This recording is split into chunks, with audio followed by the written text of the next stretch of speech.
Quando o policial abriu o galpão da casa, viu uma mulher sem vida, o corpo decapitado, pendurada de cabeça para baixo pelas pernas e estava vestida com peles de animais. Nem o policial estava preparado para o que acabou de ver.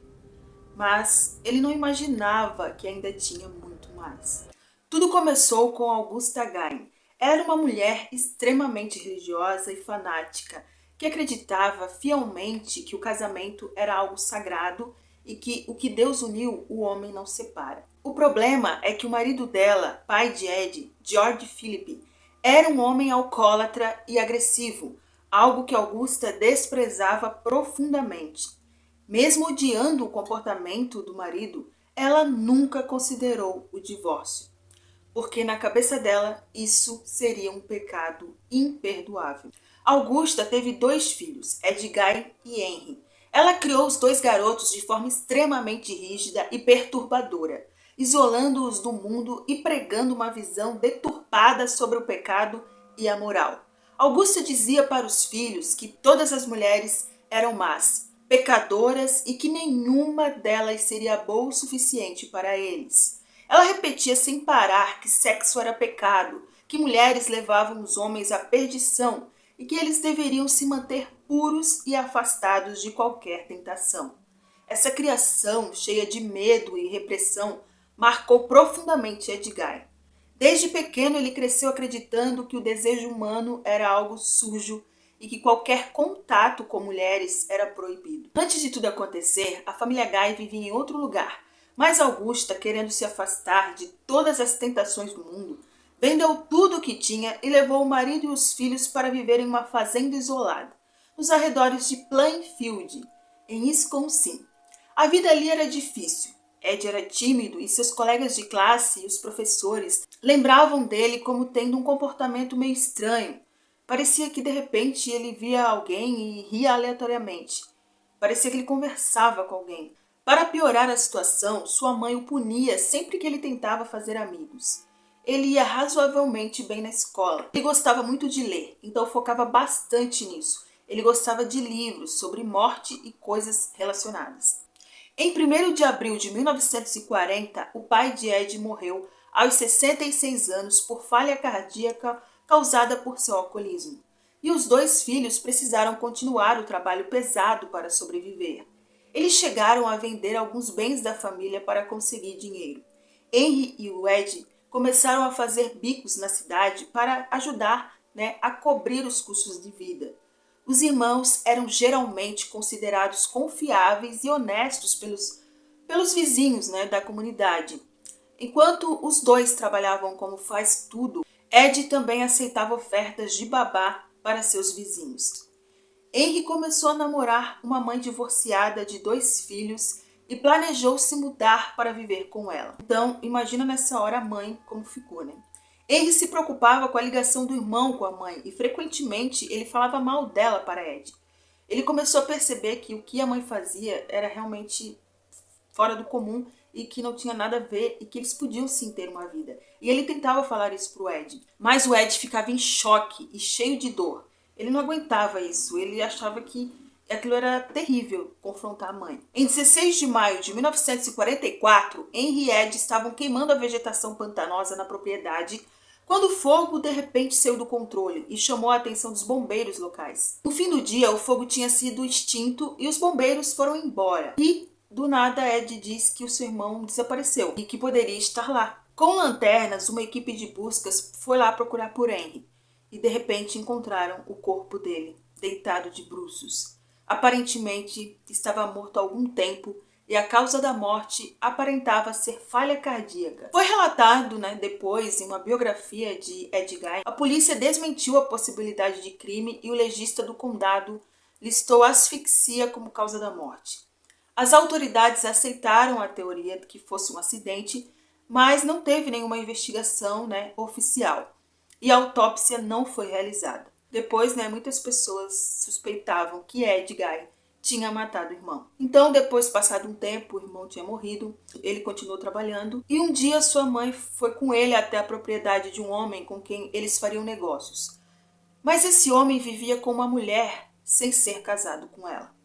Enquanto estavam lá, Ed e Augusta presenciaram o homem espancando o próprio cachorro até a morte.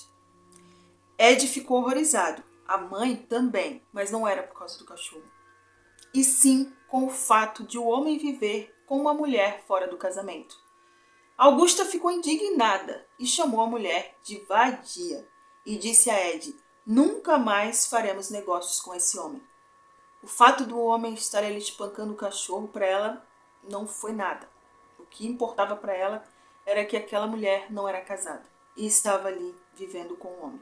Pouco tempo depois, Augusta teve 2 derrames e então Ed passou a cuidar dela com total devoção, como se fosse sua missão divina.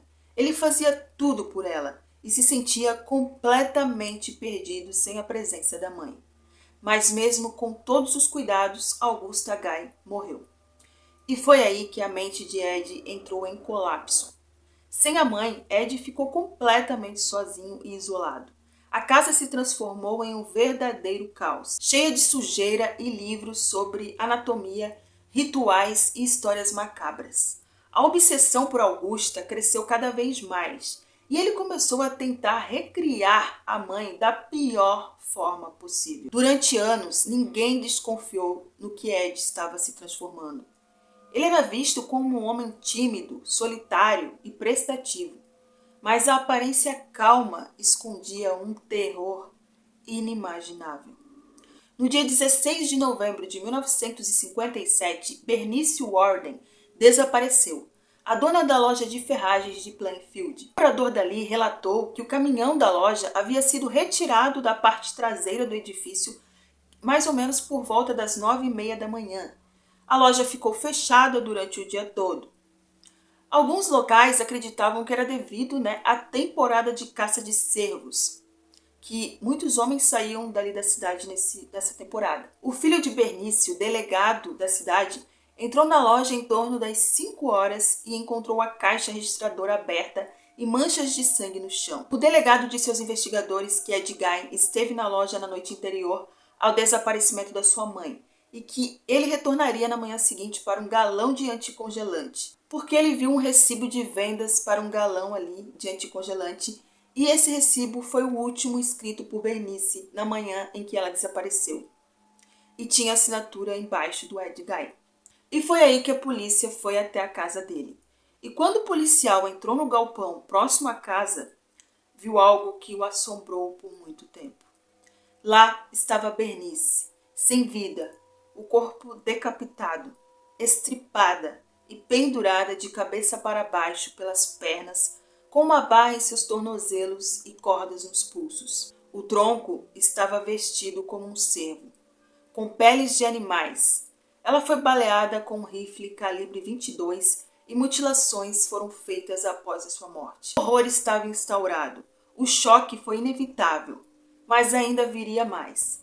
Quando entraram na casa dele, viram um filme de terror. Na casa de Ed Gein, a polícia encontrou cadeiras e abajures revestidos de pele humana, tigelas feitas de crânios e até uma máscara feita com o rosto de uma mulher.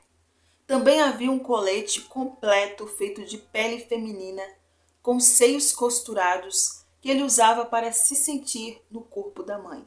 Era como se ele tentasse vestir a pele da mãe, literalmente. O quarto da mãe dele era um santuário. Depois que Augusta morreu, Ed trancou o quarto dela e nunca mais entrou. Enquanto o resto da casa se enchia de lixo, sujeira e restos humanos, o quarto da mãe ficou intacto, limpo e preservado, como se ela ainda estivesse viva lá dentro. Ele exumava cadáveres recentes e admitiu ter desenterrado 9 corpos em cemitérios locais. Ele escolhia mulheres que se pareciam com Augusta e visitava o túmulo à noite com uma lanterna e uma pá. Alguns corpos ele levava inteiros, outros ele selecionava partes e deixava o resto para trás. E dizia que não fazia mal, porque os corpos já estavam mortos. A polícia invadiu a casa, encontrou crânios cortados ao meio, usados como tigela, esses rostos humanos pendurados como máscaras nas paredes. Alguns objetos eram tão bem trabalhados que pareciam um artesanato de couro.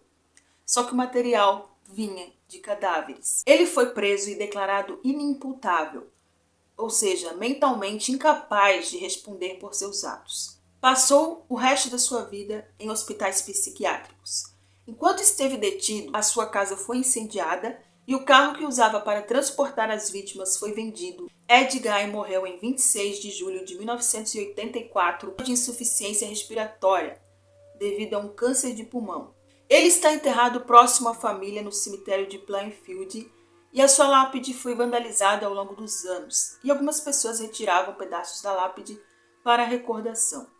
Até que ela foi roubada em 2000, mas foi recuperada em junho de 2001 e está no museu na cidade norte-americana de Wautoma, em Wisconsin. Mesmo depois da morte, o nome de Ed Gein continuou ecoando no terror. Ele inspirou filmes como Psicose, O Massacre da Serra Elétrica e O Silêncio dos Inocentes. Se você já conhecia essa história, me conta nos comentários o que mais te chocou nessa história. E se você gosta de casos reais, lendas e mistérios, fique por aqui. Deixe seu like, compartilhe, se inscreva no canal. Um grande abraço e até o próximo vídeo.